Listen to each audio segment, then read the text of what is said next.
Hello, everyone. Welcome to another episode of the Grandma's Boy. Wrong show. To the Stick to the Plan podcast. My name is Kevin. I'm here with Pops. We have special guest John here as well. Let me send it over to you guys. Yep, Pops is back. He's back from Florida. Kevin, how's it going? The Stick to the Plan podcast is back. Yeah, it's been a minute. Last week, you and John filled in. I was in sunny Florida for the re-debut episode of the Stick to the Plan podcast. Yep. You and I decided that we were going to do this then, and got John Smith in here to fill in, and you guys did an awesome job. Thank you. I enjoy having John around. We were just talking about that. This John, scooch towards me a Oh, little yeah, bit. yeah. Squeal, like him. There we go. You're perfect. You're perfect. And look at there. That's John Wilson. So we got too many Johns in the game here. So many Johns. John Smith filled in for me last week, and I will be gone again next week. And I think John Smith, although he doesn't know that yet, will probably fill in again. I'm sure. Yeah. Lots to talk about today.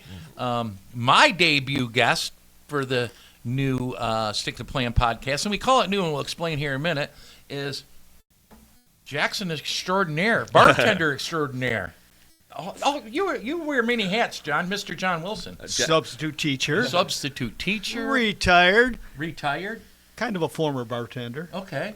All right. Jack of all, master of none. Yeah. I feel you. Absolutely none. But over at the iconic Shamrock here in Jackson. Yes. You know, John, Kevin and I have been throwing the Shamrock's name around on the Stick to the Plan podcast for over a year. And looking for that sponsorship. Whenever he asks for money in our Ko-Fi, which rarely anybody gives us any, but we always try. We're always like, could somebody flip us $20 so we can go down to Shamrock and get a burger? Why, sure. And you know what? We'll talk to Rick about that. I will tell you, we'll go right to the source. We have advertised the Shamrock more than anything on this on this show. Much appreciated. Other than the JCRC or the Jackson GOP, yeah. But I mean, that's kind of obvious. But I even I sell fences, part time in my retirement for my friend's fence company, Mock Fence and More, and it is an official advertisement. And we still talk about the Shamrock more than we do Mock Fence, so because you can't go wrong. $10 for a burger, a fry, and a beverage. You sure can. You sure can. And it's not a little burger. No. Well, we're not going to serve guys like yourselves a little burger. You better not. I've walked out of there every time with plenty to eat for around $10. All right. And then it's usually comfortable enough that you really want to sit around and have 3 or 4 more. Well, if you drinks. After one, that's maybe time for a nap. You're not eating 3 or 4 burgers. But no, we'll go right to the source. We'll go to Mr. Rick himself and see if he would be interested. And we're cheap. Couple burgers and a soda, like we're all right. Sure. Once a week. In the beginning of the show, we put our advertisers up, and then it's also in the end. And there's all kind of options here.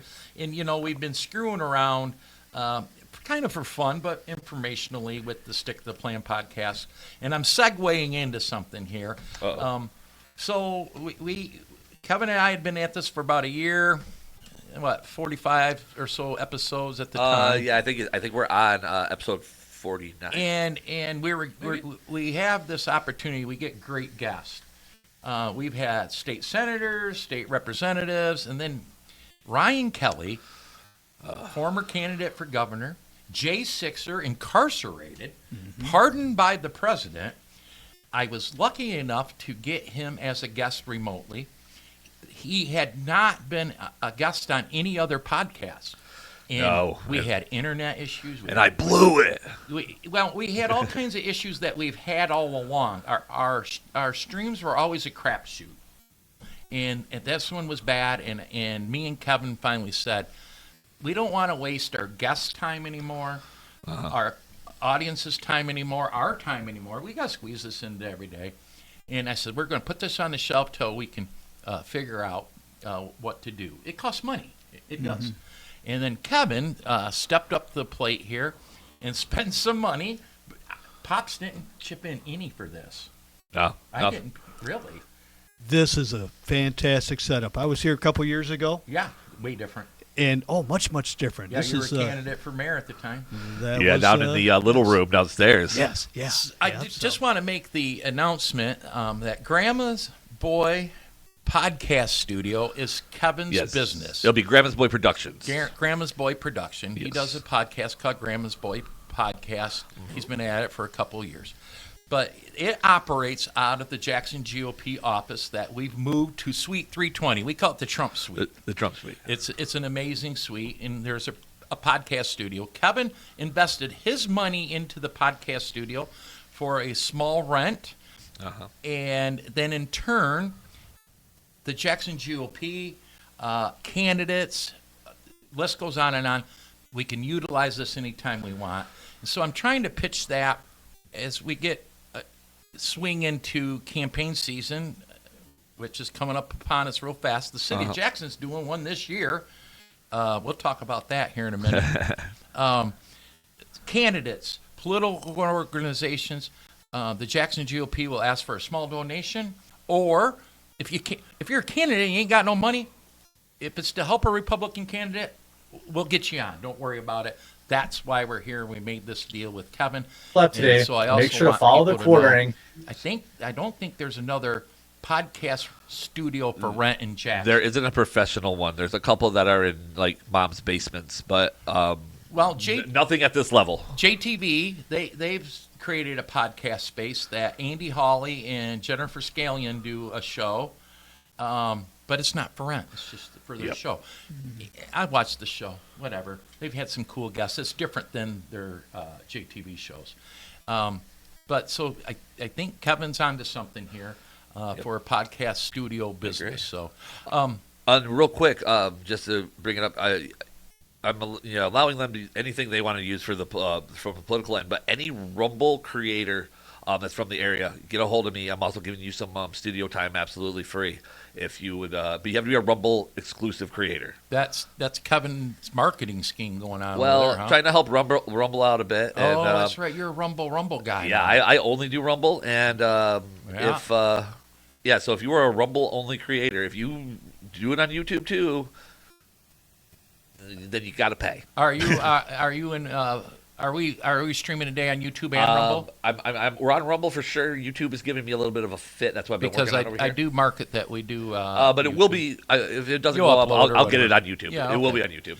Let's get to Mr. John Wilson. John, you just returned from Florida yourself, but you had the fortunate opportunity to stay down there longer than I did. Well, I'm older than you, Russ, so I can stay down there. Okay, is that the scale?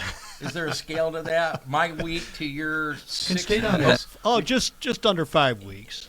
Okay, mm-hmm. It's almost 1 week for every year older. You get to stay longer in Florida. I think that would be fair. And how come I have to be up here all the time? Well, because you're way too young. Yes, you can't. You're not even allowed down there unless it's spring break. Yeah, spring break. And that's a good time not to be there. So I don't get it, John. And this, this string goes everywhere. So I have neighbors that are my age. By the way, I live amongst old people. Like me and my neighbors, we're the young ones. Center Lake, a lot of snowbirds. But them and many people my age or older go to Florida during spring break. Well, okay, your children are gone. You're not taking your grandchildren. Why are you going now? Mm-hmm. I don't quite understand that. Yeah. I was the week before. Hot girls. No, the traffic, the airfare costs more. Mm-hmm. I don't get it. I don't know why my neighbors choose spring break to go. It's the party season. And I've been going to Florida for decades. Yeah. And I avoid the spring break time. But this is going to be a long spring break because Easter's late this year. Oh, yeah. So I'm not sure when the spring break high schools and colleges will be complete. It's just about coming up. I mean, if they're not already, it's like this month or next month. But we were talking about the traffic earlier down there. Imagine it right now. Well, that's my problem with, and it's been a while since I've been to Florida. I'd like to locate down there in the summer, politically friendlier. Yeah, land of the free down there. The weather. I can't stand the traffic, man. They have a pretty good governor down there, don't they? Yeah, they have a decent governor. Well, on the surface. On the surface. Yeah. It was better than what we got. Florida's red, and because of my good buddy Russ here. Michigan went red this well, year. That brings up a subject. Oh, I my got to bring you goodness. back in towards me a little bit. Okay. This here is where our stream is, and so we'll work on that a tad. Maybe it's the arms getting It might, away. yeah, it might be the look arms. at that, How's John. that? And if you you can lower those arms too, so if you need to Well, I fit don't together. want to hang on to his hand too much. We're okay. Liar. Yep. I'm just letting you. I don't know. We'll make sure hands on the table. Speaking of red, as the second-term chairman of the Jackson GOP, and I'm going to back up a bit, do you know that I am the first chairman in 10 years to make it through a full term? Wow. It is a thankless job. Oh, I'm part of that reason because years back I used to be involved with the Jackson GOP. Then I started, when I started running for office, especially those nonpartisan races, which the mayor, city council, I strayed away from the Jackson GOP, at least as far as being directly involved. And there's a couple other reasons also. Sure. But since you've been on board with this GOP, Jackson GOP, Russ, you've done A lot of moving and shaking. You've done some great work. Thank you. I mean, Jackson was a big part of Donald Trump winning Michigan. Yeah, amongst others. Amongst other counties, of course, but big. I was just talking to, and we're not going to go into this today. And I'm not going to go into it with John Wilson yet at all. But I was talking to I have a hard 4 o'clock today, so. I got a potential candidate for state senate. We don't know. It's 8% blue, so it's an uphill battle against Sue Shink. But he was giving me the accolades that you were just saying here. And I'm going to tell you, just like I told him, on paper, I am not qualified for this job. I look back at the chairs that I served under. Mm-hmm. I've been around about 10 years. And one was the wife of a owner of industry. Mm-hmm. One was an attorney. One was a successful businessman in town. One was the vice president of a major manufacturing.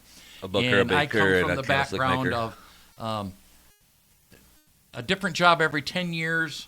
That includes corrections to owning a bar to you name it. I've done it all. On paper, I don't qualify. But maybe that's what it took. That's what I was just going to say. I mean, I think our we know what direction the Republican Party has pretty much, especially in this last election, in the November election, which thankfully Donald Trump was elected. Where did he get the votes from? What propelled him to get back into that White House? Well, we can't give that credit to Rush Jennings. We have to give that credit to Donald J. Trump. I'm going to the demographics of the voters. The demographics of the voters that he didn't carry in 2016. Yeah. And I can't think of any Republican other than going way back to Ronald Reagan carrying Macomb County and the blue collar Democrats over there. What do they call them? Blue dogs. Well, the Reagan mentally ill. Oh, what did they call them during the campaign? I'm not sure. Not in general. But that's how he won Michigan, and I think is that the last president maybe to win Michigan? By the way, so I was. How did this go about? I had the fortunate experience to experience the electoral college process in Michigan. Hank Choate was one of our electors, and he invited me to be on the Senate floor for that process. Quite the honor. Mm-hmm. Outside of being the elector itself, during that process, I thought, wow. But it came to us that the Republican president candidate has to win the state in order for us to submit our votes, electoral votes. And that had not been done, and they told us the date. It might have been Reagan. It was 87. I think I thought it was 78, but 87 sounds right. So I was part of a process that had been a long time since we were there. Those electors were there casting their votes for Donald Trump. Yeah. And so I didn't realize it had been that long. Yeah. But yes, Republicans have won the presidency, but not Michigan in a very, very long time. Right. Yeah. And Michigan now has Now you can correct me if I'm wrong. And do we have 15 electoral votes now, or we lost a So congressional I think it's down to seat? 13. Oh, maybe 14. It used to Let's be meet in the middle. It used to be in our intro, and I had It the used to picture be somewhere. 16. Yes, And we then, lost. with the population decline and so Yes, forth, we we've lost representation. Right. But it's no lower than, I believe 14, if not 15 You know, electoral college votes. election night, I was at the Michigan GOP watch party at the Suburban Collection Center in Novi, whatever. And all of us really didn't know. We worked our butts off so hard. I in my gut, didn't expect Trump to win Michigan. I had this weird feeling like he wasn't going to. I didn't expect him to win all 7 swing let states. alone all 7 swing states. We talked about that man. last week. I should never doubt the man. No. Well, he was out for blood. He was going to trounce. Too Kamala. big to rig. Too big to rig. Too big to rig. And the whole chasing Michigan low has propensity voters. 15 electoral votes. 15? 15. Thank you, Kevin. Yep. 15. That's what Kevin does over there. Now that we have good internet, I can look That things up. term, maybe I missed it in past elections. The term low propensity voters, Republicans that sat out. The Trump campaign and every campaign jumped aboard this method. We targeted those voters that didn't vote in 2016. Right. We were on them. And we talked about that before. We I mean, needed the the voter Democrats turnout. were already kind of doing that, weren't they? Yeah. So, I mean, well, there's reasons, but yeah. So, I mean, you kind of got to jump along that train. If it ain't broke, don't fix it. You know? Well, our process was broke. Yeah, exactly. Yes. Yeah. Right. We created, whether we copied it from the Democrats or not, That's right. I give a lot of credit to Michael Whatley, the RNC chair. We got rid of the last one and got Whatley in there. He had a vision with Lord Trump as co-chair, and they went after it. Yeah. They just went after it. So we're not really here to talk about. We can talk about anything we want. Yeah, I thought we were talking about local stuff today. We're going Sure, to let's talk go. about Let's go local. local. Let's what do the it. hell's going on around this town, anyway. Jesus. Around the city? That's a Well, Or around do I have to pay to each- park downtown or not, John? I don't think you're going to have to. I don't think so either. I viewed and listened to a Bart Hawley show last week, and they had on the chamber, I Jackson see. County Chamber I seen him. Had to pass on his CEO. eye. hmm And what he alluded to was that those that he has spoken to are trending in the right direction, meaning the city council will vote to scrap the metered parking. Now, this is just my intuition. Right? They'll scrap that metered parking, and they're going to have to come up with a new plan to fund the maintenance of downtown parking lots. Let's talk about the current plan, the current process. Metered parking? Nope, the current process. Oh, the current of process. How they pay for it. Assessments. Because I got a question leading to that process. So, several years, business owners, primarily kind of major business owners. I'm going to go back a few years to the owner of the foundry. He used to complain that he had the highest parking assessment in the city, and he was only open 3 days a week. And you felt sorry for him. I mean, now when he utilizes parking on a Friday night, Cool. it's packed. But, I don't remember the number. It was significant. And they have a nice parking lot over there. Well, it's a city parking, right? It's probably the nicest Well, in the it's city gonna lot, be- though. It's going to be covered with an apartment complex here soon. Oh, yeah, I saw that that. particular parking lot next to the foundry. Just a section of it, and that's the Oh. proposed Proposed, right? apartment building. I seen Jonathan What, Green. 10, talking. 11 stories with a rooftop restaurant? Okay. Yeah, See, we keep pile on issues here. So much to talk about. All right. Well, let's go back. Maybe So, Jonathan must have had a dream. But anyways, I have a good friend of mine that apparently pays higher parking assessments than Patrick from the foundry, or maybe most recently in the last couple of years. Apparently, he owns more space downtown than most, and you might know who I'm talking about. Okay. And I was having lunch with him, and I asked him about it. This is before meter parking even really was on the forefront. It had been talked about. I said, so what do you feel about this? He goes, I don't know. We got to do something, man. He goes, I'm paying through the nose here. And let me tell you, this guy doesn't usually bitch about expenses. It's the cost of doing business. He does business with the city. It's the way it is. He knows how to make money in that system. But he goes, I don't know. My point here was he wasn't opposed to a metered parking. All right, he's the biggest assessed property owner downtown. You take Chairman Shotwell, who owns a fabulous shoe store downtown. I buy my shoes there. And he was adamantly opposed. So I think it depends on who you are down there, right? Well, I wondered leading up to that vote, and they had been discussing this now for a few months. Okay. And I'm just going to go out again and assume, just my intuition, that City Manager Jonathan Green, this is what he wanted, Okay. metered parking. I mean, Jonathan comes from a DDA background, Downtown Development Authority background, the City of Jackson.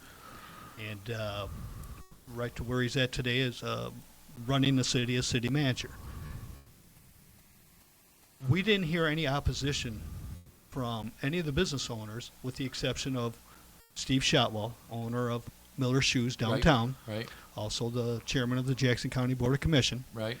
He was the only business owner 2 weeks ago that got up during public None comment. of the rest were there? No, nobody else was there. Oh. The chamber wasn't there. Where was the chamber? Chamber pays an assessment. Well, I know they do, but they also have, their base is the business owners downtown, of course, those that belong to the chamber. Yeah, And I'm sure they pretty much Chamber of all do. Commerce is kind of their people. So why wasn't the chamber there in opposition to this metered parking? Okay.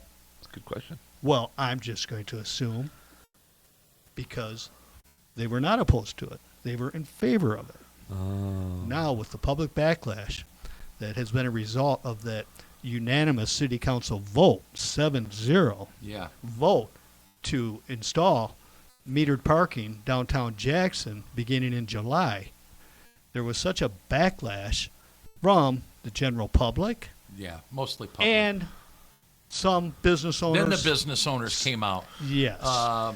And now they're in reverse, and they have a special city council meeting scheduled for this Wednesday night. And I think it's the only thing on the agenda is the metered parking. I think so. And they will vote, I'm sure, to overturn their first vote on approving metered parking. But what's going to be the alternative? What is going to be the funding source without raising assessments on the current downtown business owners? Okay, that's where I was going to ask. So the current system of assessment of, is it the business owners or the property owners, by the way? It would depend on what your arrangement Property owners. Yeah, they're So, probably, if they're probably you responsible own- at the end. If you own property down there and you're leasing it to someone, who knows? You could be responsible for it. End of the day, the property owner would be. But the current mechanism and the current amount they assess these property owners with that isn't enough money to maintain it, is what they're claiming. And so the only option would be to assess them higher, or metered parking, or Okay. rob Peter, pay Paul. I've been public on this for That's the why I last went couple there. weeks. They could, if they chose to, I'm talking this would have to be a vote of the city council, dip into other funding sources that City Hall has control over. And what could those funding sources be to possibly offset higher assessment costs to the current downtown business owners to help with maintaining the downtown parking lots? City Hall has a few pots of money. Yeah. They have the general fund, which now has, I believe, up to a $9 million surplus. Oh. Yeah. I wish I had a $9 surplus. Yeah. I'll take $9. $9 million surplus. That's a burger. On a $30+ million general fund budget. What's the percentage there? I'm not good with math quick. I'm sorry, what was the question? Surpluses are always, $9 million surplus. I don't know how much On a budget. $30 well, you don't have to million think about it too hard. On a $30 million. 30%. Yeah, close to 30%. 33%. It's a little higher than the recommended average, isn't it? Sure, the recommended average is about 15%. According to the county commissioners. Well, What's this- no, they want it higher. I'll say, what's the surplus I'm at the just saying, yeah. we have experience of what this number's supposed to be. Right. what's the surplus at the jail? Yes. So anyway, so you have the About general 30%. fund that city council could dip into. Yeah. You have the local street fund, major street funds. You have the sewer and water enterprise funds. And those sewer and water enterprise funds are derived, the funding from those enterprise funds, of course, come from what I pay Yeah, for city, sewer, and water. right. For what I'm sure is incorporated They've into dipped your in- rent here. They've of dipped course. into those funds, those particular funds before, haven't they? Yes, they have. Can we stay away from the roads funds? I'm not real big on that. I'm hoping, though, that the city council, and again, I'm just throwing this out there. Speculating. Speculating because they have to come up with a funding source to fund downtown parking. So I don't know, other than increasing assessment cost on the current business owners down there, including Mr. Shotwell. Of And I'm course. sure, well, we'll find out if Mr. Shotwell will be in favor or opposed to that, if there was an increase on the table for him. So, think of this also. What's the grand prize downtown that they're looking at that would be the icing on the cake, according to Mayor Mahoney, if this were ever to come to fruition? Hayes Hotel and a parking structure. Hayes Hotel. Did we? But they had the parking. They built the parking structure for consumers, and then no one ever uses it. I got a question for both of you. We're still paying on that, too. Yeah. I got questions for both of you. Have you ever Uh-huh. used a city parking structure? Hell no. No. No, I've never even been in them. No. Apparently, we can use them after 5. After I've 5. been to the consumers one, but I was not parking. I was hanging out with a girl. We just decided to go to the top and hang out. Did you have to pay to get out? Oh, no, it's free after It was 5. like 10 It's o'clock. free after 5. Nobody Oh, I have to there. give that a try one time. Yeah, it's not bad. It's not, Well, sure, that'd be a great place to take a Well, date. you and I that's know. where I took her. You and I know, John. The 2 city parking structures we have here weren't built for public use. Well, They 2. were built for the consumer's energy. It was a pay to play back and Right. forth That deal. was the- They weren't designed or intended for the public to use, although you can use them. Allegedly. Now, let's say I'm with you, John. They should have torn that Hayes down years and years ago. And I'm not confident that this new buyer even really exists. And if it does, if it's going to materialize in anything anyhow. This is number 5 developer. So Since if- 2010. This is the 5th Jesus developer. That Christ. told me that there's something wrong with the building. That so many developers have invested and went, never mind. That's telling me that it's an unusable building, probably. Well, they've been Like offered a Gilbert's lot of Steakhouse. government handouts to help facilitate that project. Tore it down. But The it first makes- developer received $100,000 from the MEDC, Michigan Economic Development Corporation, for an engineering study. That was the Nice. first developer back in 2010. Then we've had 4 developers since. We've had 5 developers. It all started out in 2000. I just brought these notes here with me. 2002 is when City Hall took possession I see. of the Hayes Hotel 23 years and ago. the old Consumers Energy headquarters. Right. On Parnell? No. See, Right Oh, there. you- see, you brought it Kevin back may back. be too young to remember that. I know Parnell Road is the old one. So No, that was never headquarters. Headquarters Oh. was right downtown on the corner of Michigan and Jackson. I know. Yeah, check it out sometime. But I anyways, believe you. Yep, nope. That's so they consumers packed up and moved into their new headquarters, Okay. Yep. and they left 2 buildings, because they also owned the Hayes Hotel. They purchased the Hotel Hayes Hotel, to use as part of their offices. Okay, Consumers Energy did. So they move out. They move into their new headquarters, just directly across the street from here. Right. See out the window. And Yep. the city purchased both buildings for $2.3 million. Is that all, John? That's all. Drop in the bucket. See, I was. You think mixing- of $2.3 million back in 2002? Oh man, I'll do the I conversion. wasn't even in the loop of city politics in 2002. I didn't know that $2.3 million existed in 2002. I mean, I was, 12, 11? So let's go back to parking here. I'm going to go with your assumption that in the background, maybe to enhance this current developer to do what they say they're going to do, that they're going to plop a parking structure on us in or near that location. Once again, we're going to have another parking structure that isn't going to be convenient to anybody that shops at Miller Shoes.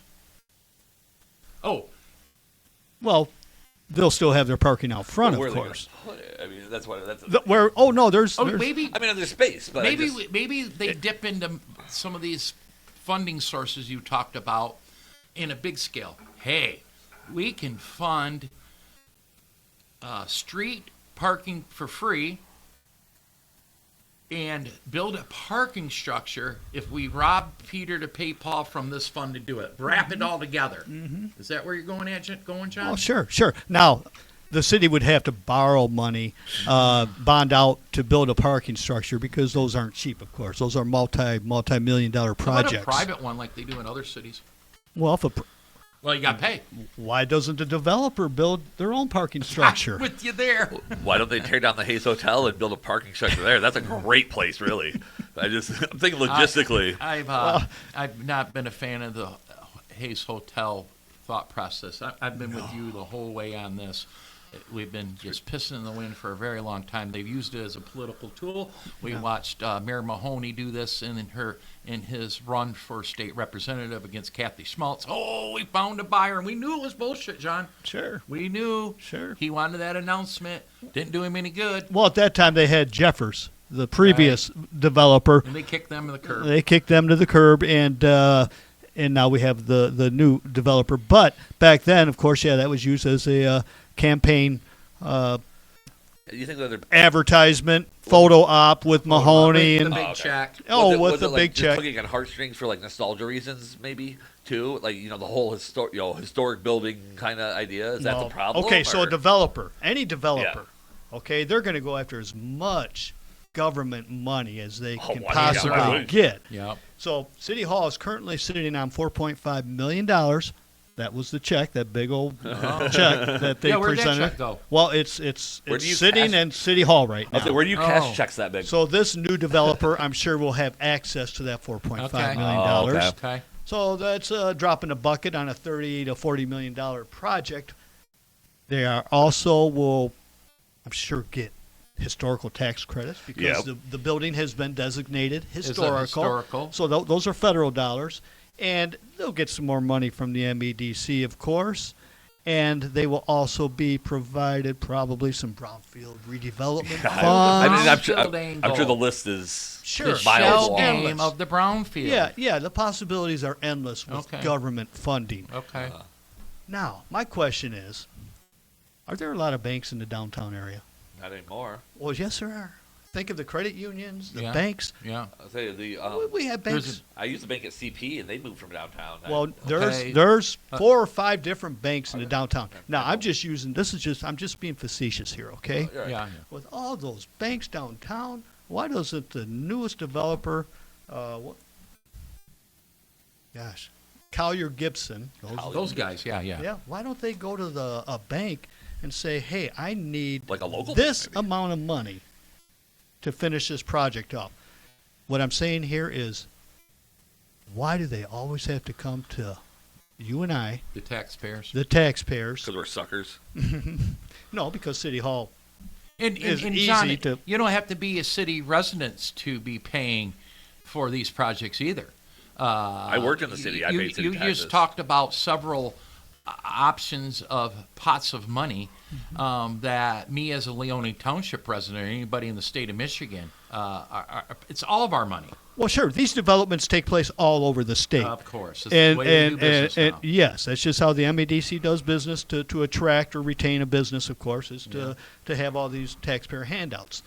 But some of these projects, I'm sorry, the MEDC, Lansing should just say, no, sorry. Right. Maybe they will sometime soon because, of course, some of their federal funding is going to be cut off. Yes. Let's hope so, at least, Right. as well as it should be. But anyways, no, these private developers should use their money, the bank's money, not our money, Just to like- develop I agree. this, what I call pie in the sky Ju- development. Just like the business I ran, I had to use my own money. I had to invest my own money to do it. Whether it was a good idea or a bad idea, we need to get back to that to a certain extent. We really do. If the Hayes and many other projects are worthy of private investment, then private investment it should be, or it's not a project at all. That being said, yeah, it'd be great. Someone spent $30-40 million on the Hayes. I would look forward to I would like to see a hotel in downtown Jackson. I'm going to give you a great example. 2 years ago, I know someone else that would like to see one too. we had a political party, Christmas party in downtown Jackson, and I had a lot of people coming from out of town, and they were asking about hotel accommodations, and I had to send them all to Shirley Drive and Yep. where all the hotels are, and they're like, well, that's kind of far away after I've had several drinks. It would be nice to have a hotel, but can't someone just come down and do that on their own? exactly. If But the- is if the the- demand really Is the- there? That's right. Is the Demand. So what, are we going to create that demand? That's what government does with Does. centralized government economic planning. Yes. By the way, the conversion is about $4 million from 2002 till 2025. For the 2.5 million or how much? I put in 2.2. I thought 2.3 million. 2.3. So 2.2 equal million out is today- just short of 4 million. Okay. Yeah. Anyways, Now that does not include all the money that the city has spent to heat it, to Uh-huh. run water, Yeah. new roofs. I mean, they've spent Boy, it's what the they've hell. spent a couple $1 million, if not a whole lot on more, an empty building. on an empty Imagine building. heating an empty building even at a small scale. Matter of fact, the building that this great GOP suite is in, the Grandma Boys podcast studio, it's a pretty big building. Well, Yeah. And I asked one year, I was paying the rent. We've rented here at the GOP for many, many years. Our rent's increased, by the way, but I was paying the rent. And I get along with them well. And I said, what's it cost to heat this place? Right. Right. 50, 60K Yeah. a month. Yeah. So then you take an empty building the size of the Hayes. Of course, you're not heating it at 72 degrees and But it's all also that. not full of people. That's a lot of and money. Furniture. That's a lot of money. Well, I think it's full of some people. Not full, but there's some people probably staying in Yeah, but there. they're not paying to stay there. No. The They're not. hotel has guests, but They have uninvited guests. Yeah, Yes. I hope they're. You're trying to knock. I'm Oh, trying to you fuck- did. You knocked us out of the loop, Kevin. We were fucking doing it. so But good. but Keep we going. would all like to Keep see. going. I fixed yeah. it. I fixed it. Ah, there we are. But like Kevin said, I mean, it's just if this developer were to fund it on their own, fine, go for it. Right. Yeah. But they're just going to do what they can to get more government money to help them so they can start their reconstruction of the Hayes. And then you have to think about, well, is it going to be successful? And if it's not going to be successful, then what happens? They now own the building. We go to number 6. They purchased the building. Right. Put They're 30, the- 40 million into it. There's been 5 developers, and this is the only developer that's actually purchased the building. Right. The other 4 had purchase agreement Agreements. options, but they never.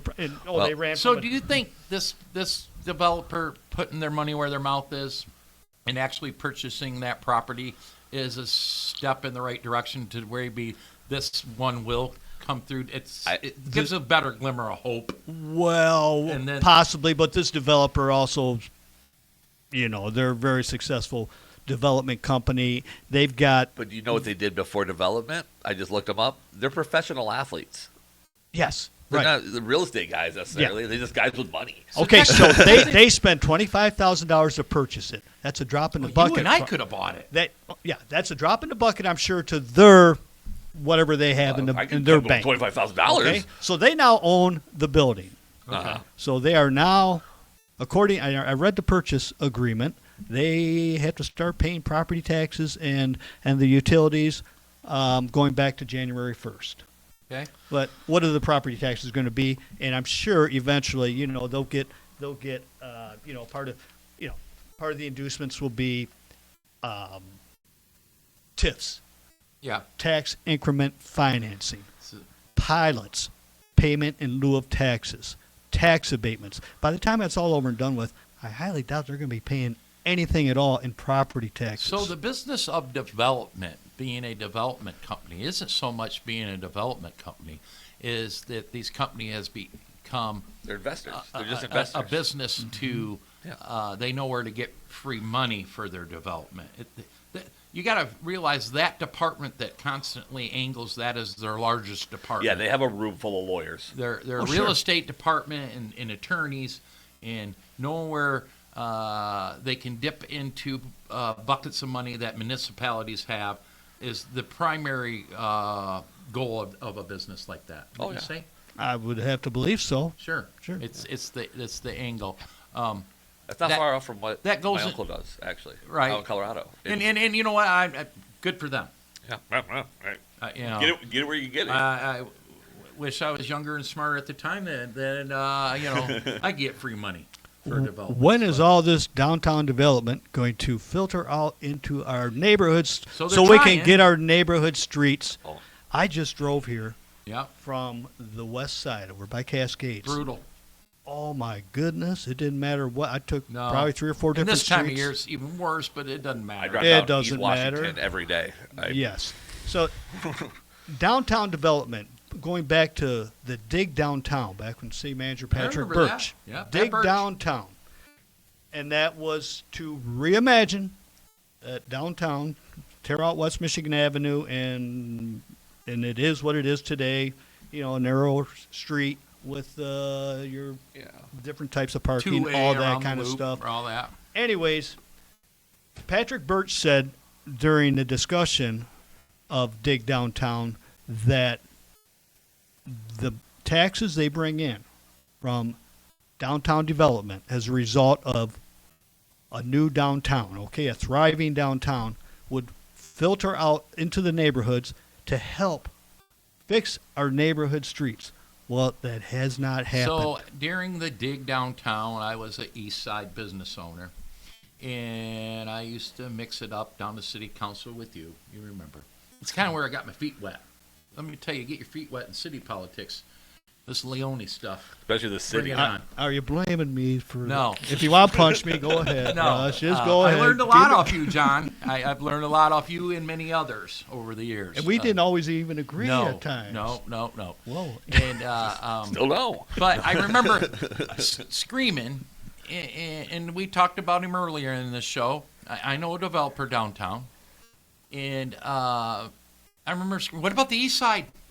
You dancing en route to my business, the bar restaurant that I own, you could barely get there. Yeah.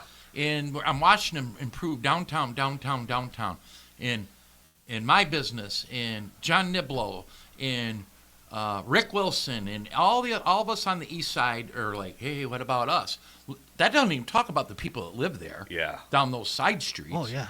And so we're waiting, and now they're I'm going to say they're pretending like we're going to focus on the east side now. Well, I don't know what you're going to do. Are you What is focusing on the south side, or you're focusing on the east side, or you're focusing on both? They're all over the place. It all needs I to be just done. watched Dan Mahoney and the whole crew in the State of the City address on YouTube. I couldn't stomach going there in person.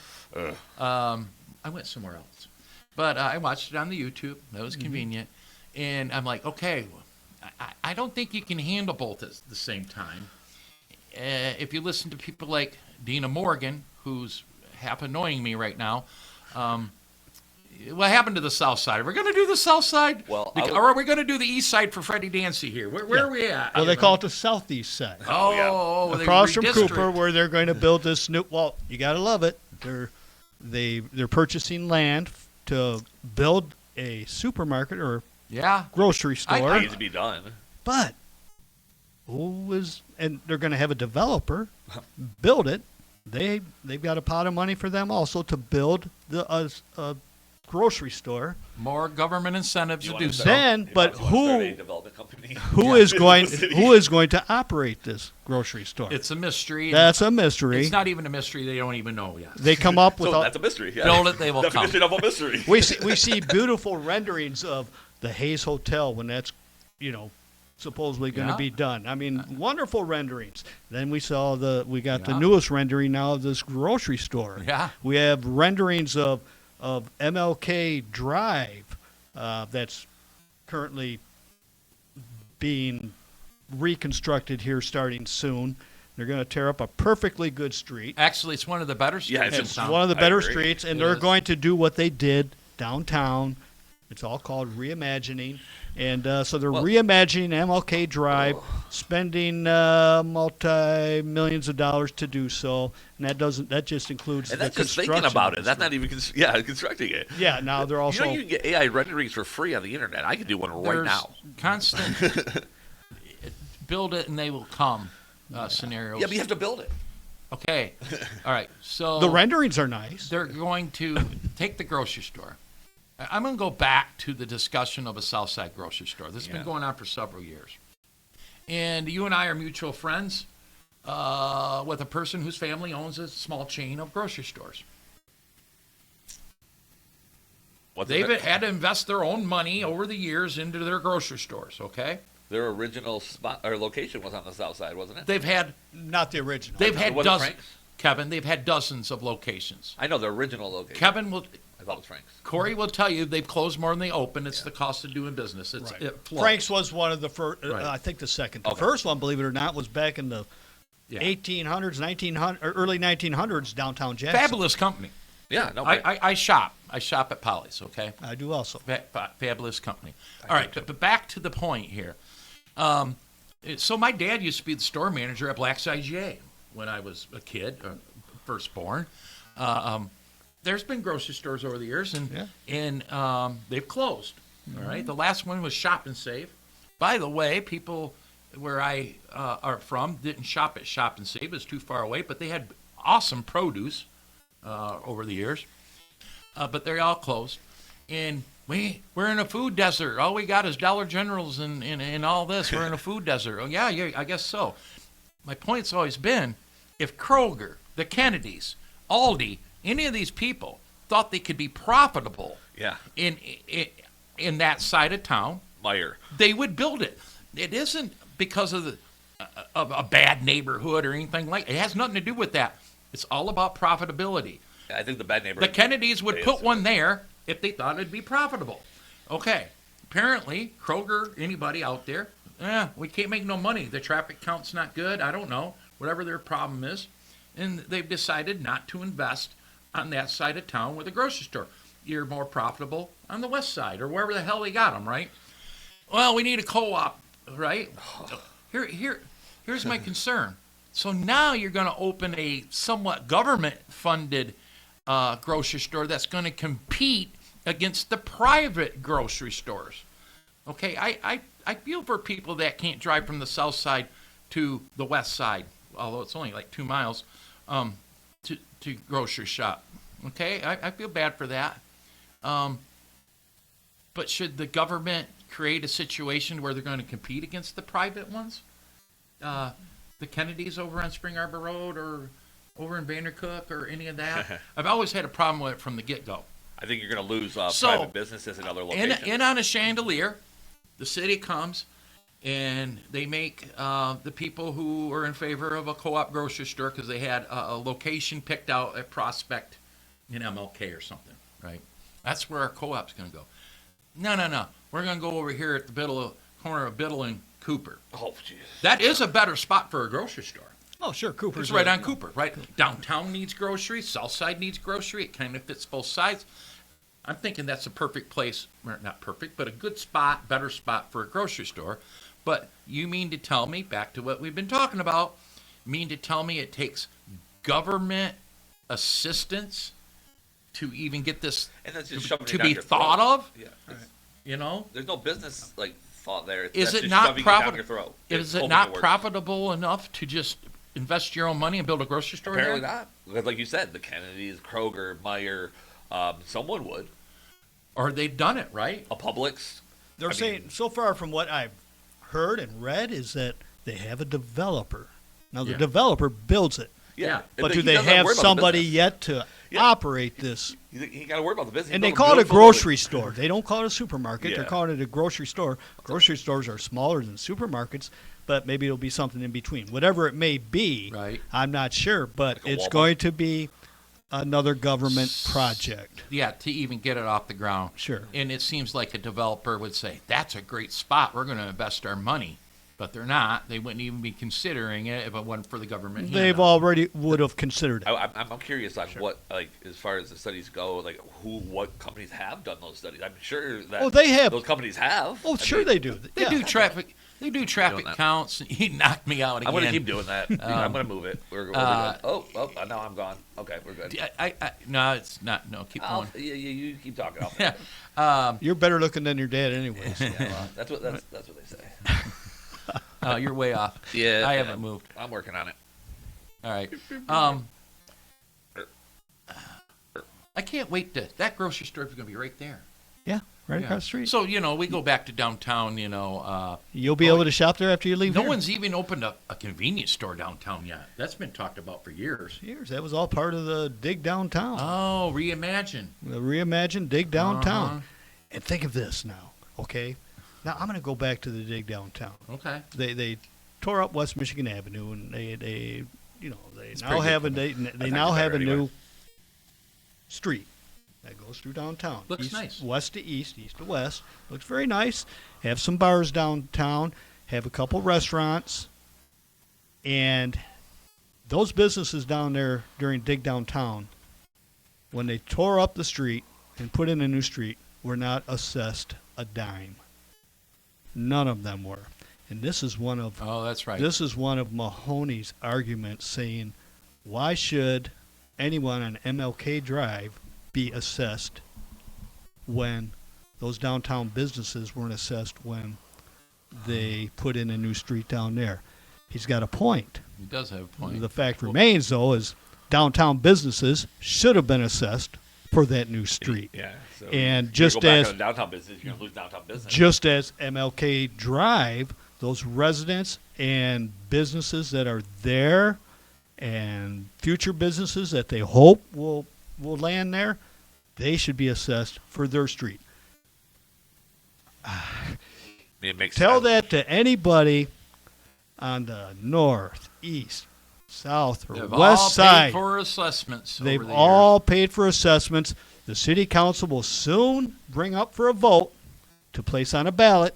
This is another one of my gut intuitions, that they're going to put a millage on the ballot for city residents, for city voters Yeah. to vote on for a millage. They've been talking about it now for it's a year. it's going to happen. Yeah. That'll happen. It'll Now, probably whether it'll pass or not, Well, this is shittier the what votes I are. this is what I worry about with it going to the voters. How many voters in the city of Jackson own our homesteads? not many. Not well, many. they're- There's the percentage is quite low. I think Lower. it's believe it or not 50-50. Is it? If not Really? even below I thought 50%. 40. I remember hearing her saying, but you're right. So So what the city will do, what the city hall will do, is make sure you get those voters that yeah, don't own property out to vote. right.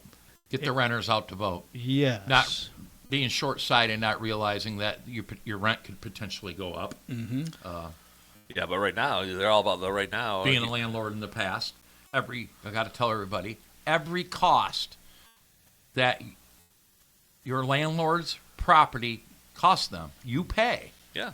It's just like anything. Costs are passed on to the user. But rent's so expensive right now is because of what it is. COVID. Well, in most instances, You know what? You absorb it. Just like Yes, in business, you you have to- absorb as much as you can, and then there's a point in time where Right, either where you have to gotta pass on. shit or get off the pot here. yeah. Right. Something you were talking about, John. So when they did the dig downtown and they didn't assess those downtown property owners, for the beautiful work that they did down there. It does look nice. And that's going to lead into two questions here.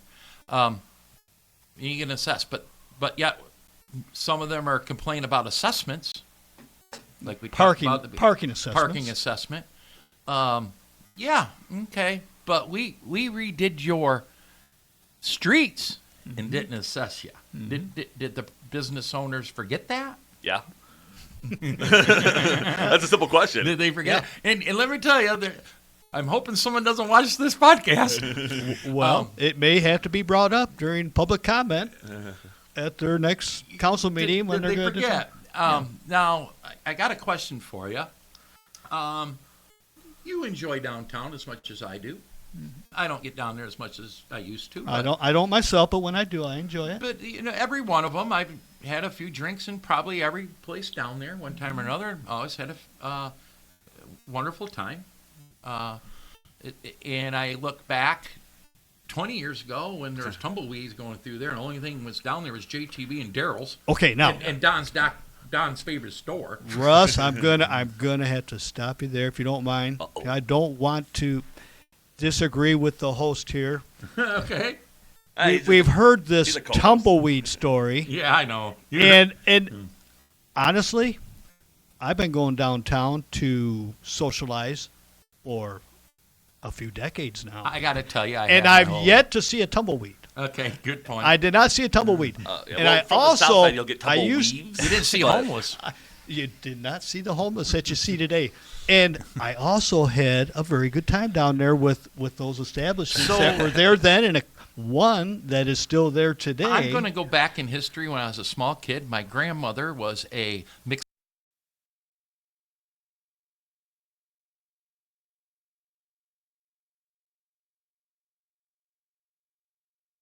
the Crazy Cowboy, and they had awesome rock bands in there. The Cabaret. Cabaret. Yeah. And so, John, I will agree with you. I've been going downtown a long time, the Busy Bee, things like that, and had a wonderful time all my life. Well, sure. And my oldest brother, Greg, we were talking about this a couple years ago because, we kept hearing the tumbleweed stories, And Greg said, I never saw any tumbleweeds flying through downtown. But anyways, even the tumbleweeds didn't want to go down there. It was, and if you want to go way, way back, and we're never going to have the downtown that we once did. I highly doubt maybe we'll have the drum room back at the Hotel Hayes, but I'm not going to hold my breath over that. We're not going to have. Can we go downtown and find a nice men's shirt or men's pants? No, Furman's closed. What a wonderful. Or the Jacobsons, or the Fields, Hughes and Hatchers. Yeah. We can't find anything. Yeah, there's no retail. There's no clothing retail. I'm trying to think. We can I buy shoes down there because I'm gimped up, and Shotwell does a wonderful job putting inserts in my shoes. Yeah, that's why he's been so successful. And of course, Jenko with his the Jenko boot shop. Shoe Jesus. Oh, hey. But that's it. Now there's some candle shops down there. I love the Catholic store or whatever. No, they moved. They moved Are out they? to way out at Francis. Oh, really? I didn't know that. But there's some nice little places downtown. Yeah. Waltz, of course. Waltz is the best. Nice little places for retail, but it's nothing that's going to take me down there. The only thing that's going to take me down there are the car shows and an event downtown and a cold beverage and something good to eat. But that I've been doing that for many, many, many years, long before the dig downtown.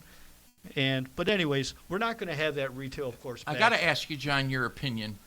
Since the revitalization of downtown Jackson, which has existed, yes, and we know a major investor down there, by the way, has never taken a dime, not even from the DDA.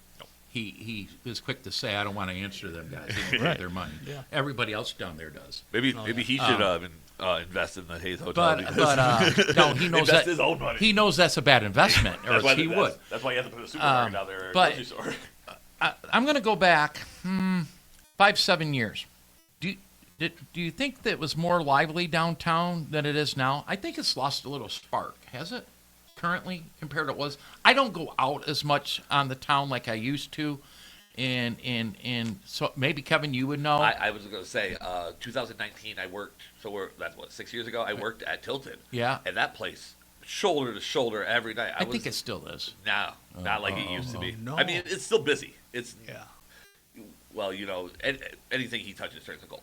But it's not nearly as busy as it was. It's not as busy downtown. So I think the restaurant next to Bellinote, what's that called? Veritas. Veritas. They're closing for reconstruction. I read the sign.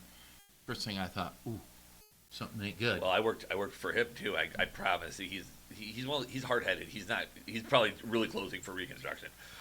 Okay. Jason Dallenberger. Yeah. I hope he is. I mean, hope I'm so, sure too. either that or maybe Dallenberger's eating up all of his funds. I mean, I know it wasn't. Well, the his Grand River Brewery. He also Yeah, owns yeah. the Grand River Brewery. True, He true. owns the Grand River Brewery in Marshall. That Yeah, yeah. closed. and That closed. and the whatever it's called, the market or whatever in Manchester. Yeah, I'm not familiar with that. That's where they get they moved all of their They're a food bread supplier. and all that stuff, like all the stuff that they made in house. They moved to Manchester, but it's also like I had a friend call me. He lives in Marshall, and he asked. He said, "Hey, do you know anything about the Grand River Brewery closing over here?" And I said, "No, I don't." And that was the first I heard of it, and it closed. It's not closed Yeah. for reconstruction. It's closed, and I'm not sure why. Maybe he's Grand River consolidating Brewery a is- bit. Oh, in Marshall. Marshall. Marshall. Oh, But- that's yeah. a nice, very, very nice a friend of mine place. managed that place for a minute. Because I worked for Jason and the Dallenbergers over at Dallenberger, Mm-hmm. and I think they were just opening. No, they were talking about opening the one in Tecumseh, which I don't think ever came to Yeah. be. But then they opened that Manchester one. But the one in Marshall, like they were really excited about. But the manager I knew, he's like, it was always slow. He's like, they couldn't keep employees. It was bad. That's a problem. Well, I'm really hoping that Veritas does reopen Yeah. Yeah. as I like her. as soon as I they're gotta tell ready you, I to. ain't been there. The only reason I've been there is because I worked there for a minute. Right. I can't afford $60 a plate. And I'm so- not sure what's going to go into the Haze. They were talking about a high-end eatery in the Haze.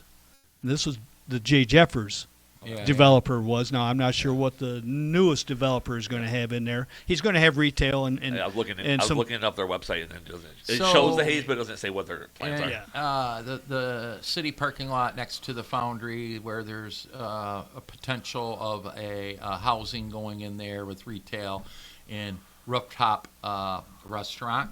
I talked to the same developer we've mentioned 3-4 times now. I go, have you ever thought about one of your places having rooftop seating? Because you know what, on Michigan Ave, that would be kind of cool. Above the Chase, Dirty Bird, any of that. My grandma always thought when the piano bar, what was the piano bar called?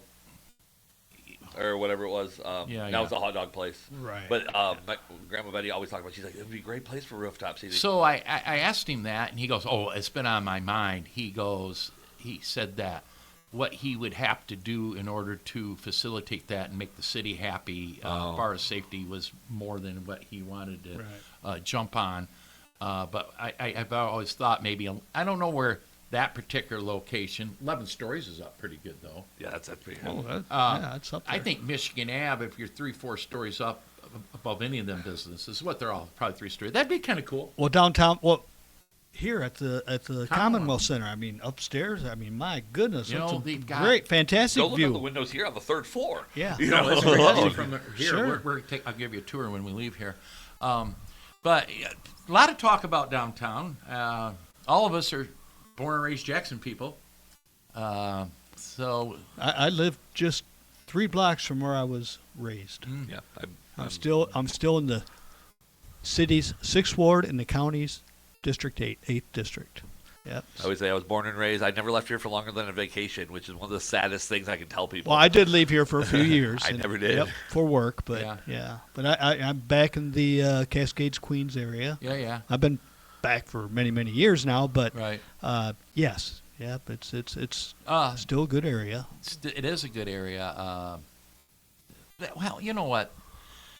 This city has a lot of good areas. Even our bad areas aren't that horrible. Yeah. We are fortunate. It seems like we should be able to market ourselves.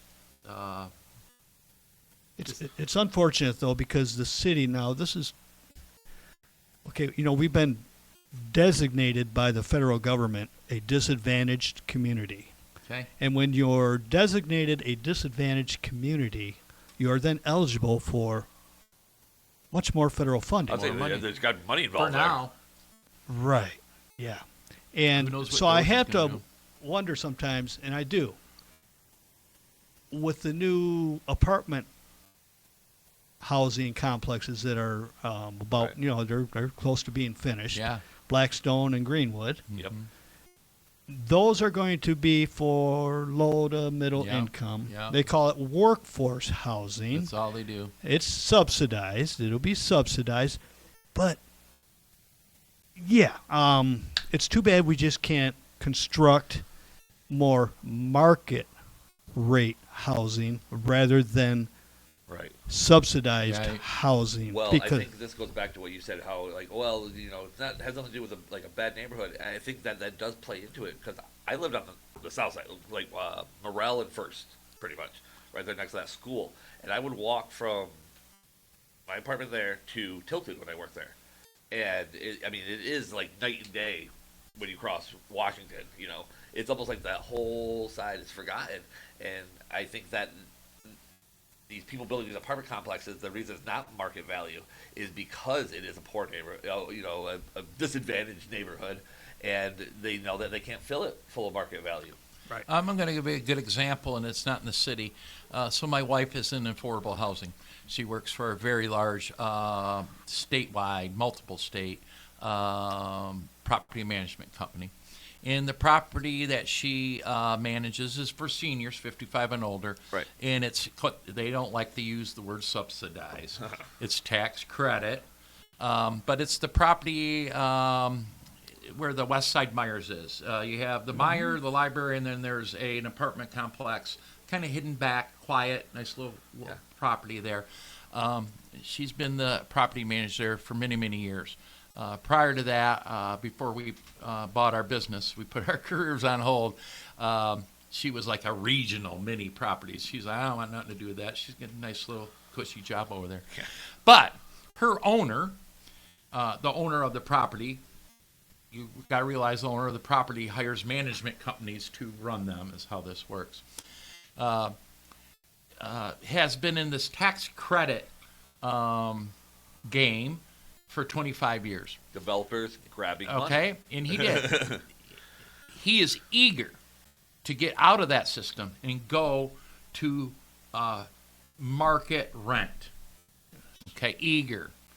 I don't know if it's because whatever it is that helped him build that property and many others. He owns others. He owns the Maple Ridge behind Walgreens on the east side. Beautiful property, by the way. He wants out of that. I think I don't know the guy. I think part of it is he's a businessman and he senses that he can get market rate, and jumping through the hoops of this tax credit bracket thing is a pain in the ass. Yep. Sure. Well, do you think it has something to do with like what you said about the other guy that owns so much downtown, where he's never taking any money because he doesn't want to have to do that? So put up with all the, If the you got the strings money- attached. So my wife's day, and this is what they pay her for, is renting to people that qualify. You can make too low of money. You can make too high of money. There's almost a sweet spot. She's got X amount, very few, but she's got a handful of them. There are, what do you call them? HUD approved, where you get them on a voucher. So that's like the Section 8 for super old people. poor. Most are just below average. If you're average, you're probably out of qualified. You're probably also not looking for a low. I think my point here is the owner that wants out. Going back to the state of the city, Yes. the mayor mentioned the 100 Homes project that Yeah. the city has underway right now. They call it City Hall Real Estate Development. Right. That's what it is. Yeah. The 100 Homes. And he, and the city council and city manager and Shane Laporte, our community development director, they're all just so proud of themselves, and they pat each other on the back for all the great work they've done with this 100 home project. And Mahoney mentioned, because the 100 Homes right now that are taking place in the city. I'm not sure how many have been constructed. They gave the numbers. Yeah, I they don't gave the remember, numbers. right, half or something. Yeah, you well, know. half. Yeah, getting close to half. But would that 100 homes project ever been even thought about if there wasn't a total of $35,000 in taxpayer money that's given to these for down payment for assistance. down payment assistance? No. No. In John, 25,000 from the city, 10,000 from the state, $35,000 for down payment, for the down payment, not down Right. payment assistance, for the down payment on a $190,000 home. And now they're talking, he had mentioned that it's been so successful, we're going to go into another 100 homes project. right. But because they're not going to have that ARPA money, American Rescue Plan Act Right. funding that they are using for the Good times there. down wasn't it? payment money. Oh yeah. So he said we'll go to a HUD program. Oh, Oh, okay. So there now we we're going go. federal. Well, the mayor HUD is federal money, right? mentioned how Housing, urban development. Yeah. the mayor mentioned how the outlook nationally doesn't look good, but we're not going to give up here in the city of Jackson on. That's what he's supposed to say. Right, he's, I think the whole nation's He's not a doing Trump good. fan. He's not a Doge fan, and he's probably worried, and he should be. So should the city manager and Shane Laporte and the whole Hee Haw gang should be a little worried about whether even HUD money is available to that degree. I don't think Trump's intention is to disenfranchise poor people. No. I don't. The scare tactic of Medicaid and on and on. No, I think they're going to be real careful about that. But some of this running all the way to the bank thing Yeah. might dry up on them. So it makes me wonder what the mayor has up his sleeve if the city of Jackson and other municipalities are subject to Doge cuts. And of course they mentioned the new housing projects that are taking place on the east side. Yeah. Okay. What do they call it? The medical district? Health Yeah, district. yeah, the Health. health This is district. health district housing. What's Yeah. that, off of Elm? Hmm? Like off of Elm? Or, No, Health district. yeah, The I health was just thinking, where would the, the house health district be? district is behind that neighborhood hospital. behind Denton's Den. That whole Oh, okay, okay, neighbor okay, in Then the, across the street on the Across- other side, right, right. On the the south hospital side. area. Oh, kind of where I live now. The hospital area. Okay, so Yeah. now we're Okay. in I was thinking the doctor, process doctor. of there's a couple developers building houses. I don't call them homes, and I'll tell you why. Those are in a for second. rent too, aren't they? Yes, these. Well, the city never mentions that. Oh, no, they why are would they? now because They have to. well, they've been pretty much called out on it. Right. They made it sound when they had their shovels in the dirt with that big old photo op Right. that these are another, all these houses that are going to be built.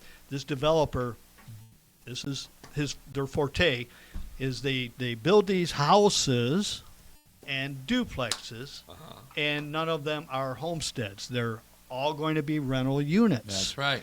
And so why did this developer come to Jackson to start building these houses in the health district? According to their website, he because was they love the Midwest. yeah, That's what sure. it says. Well, I know. Yeah. I quoted it. Yeah. Does it say anything in there about tax increment financing? They're in Toledo. No, it so- doesn't say Pilots? that on the website. No, it doesn't say anything about that. It just says that They are they given. love the Midwest. They're from Toledo. They Stuff. will not be paying property taxes. Oh, the that's developer is Oh. not going to be paying property taxes. Therefore, that renter who rents this house Uh-huh. will not be paying. Well, they'll be paying rent, Yeah. but they'll be paying cheaper rent because that developer doesn't have to pay the city property taxes. That's an unfair advantage. You know why? They got an unfair advantage over me. I own now, Yes. thankfully, just one rental home in the city. Yeah. Beautiful brick You ranch get any home. break- You got Over- to pay your property taxes, don't you? Yeah, but I'm about ready to go down and ask for a pilot. Payment in lieu of taxes, or a TIF, tax increment Or we'll just start a financing, development company. or a tax abatement. Join Yeah, me John Pop's Wilson Development Company, LLC. and we'll, Maybe it's a Brownsville, Maybe there's some brownfield money right? there. Near the shell we, game. we, But- can we can turn it into a cemetery. But no, it's just the fact that, okay, they're putting the rest of us at an unfair Yeah, yeah. advantage due to the fact that I'm still paying property taxes, non-homestead taxes on my, again, thankfully, one rental or one house that I do have left in the city. And but again, so of course, where does my renters have to make up that? You know where my concern is actually exactly close to what you said is that you say, oh well, the renter will pay less because the developer doesn't pay property taxes. I bet you they don't. I bet you that developer still gets the same amount of. Yeah, they're not Sure. gonna. They're not gonna pass the savings on. Average down. rent's $1,300 a month. They're going to get $1,300 a month. $1,350. Yeah. They're not gonna give. And I would hate to think so. It's a but brand new home. I hate to think it too, but it's true. No. You're spot on with that, Kevin. The fact that I'm a renter in the city. Yes. I get it. Like I'm very lucky that where I'm at, it's very reasonably priced, and it doesn't It's have his to boss. be. Yeah, I work for the guy, so You're at his beck and call. yeah. But I'm closer to work. So it's a need to.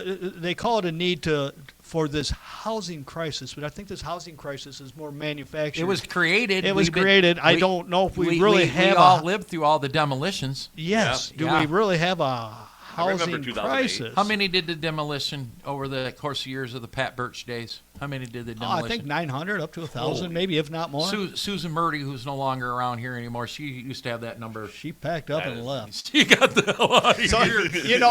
but Hey, for as liberal as she is, I used to like Susan. she when was it fun. came, she was a budget hawk. She called them out on their bullshit. She was sharp as a tack. Well, Pat Birch may still be here today if it wasn't for Susan Murdy. I agree. I miss Susan Murdy. Yes. She's into killing babies and stuff, but everything else, boy, she was Yeah, on point. you gotta I take did the- not take the mind good with the mixing bad, it I up with guess. her. I did not mind mixing No, it up not with at her. all. She was always. It was always No bullshit. when you saw Susan come into a city council meeting. Oh, yeah. or, Here we go. Good. Or Peter Bormuth. Peter Bormuth. Where's And Peter? by the way, is Peter sick or something? I isn't it? haven't Is what I've seen heard. Peter.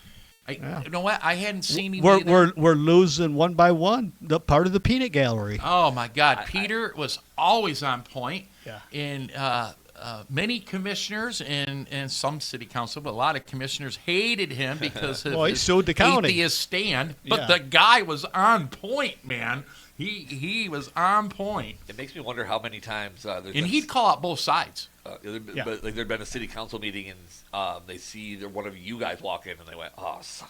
You know, one time. just knowing your Well, guys' they stances, know like, we're you're gonna respectful. say what you need to say, yes, yeah, yeah. we say it respectfully, of course.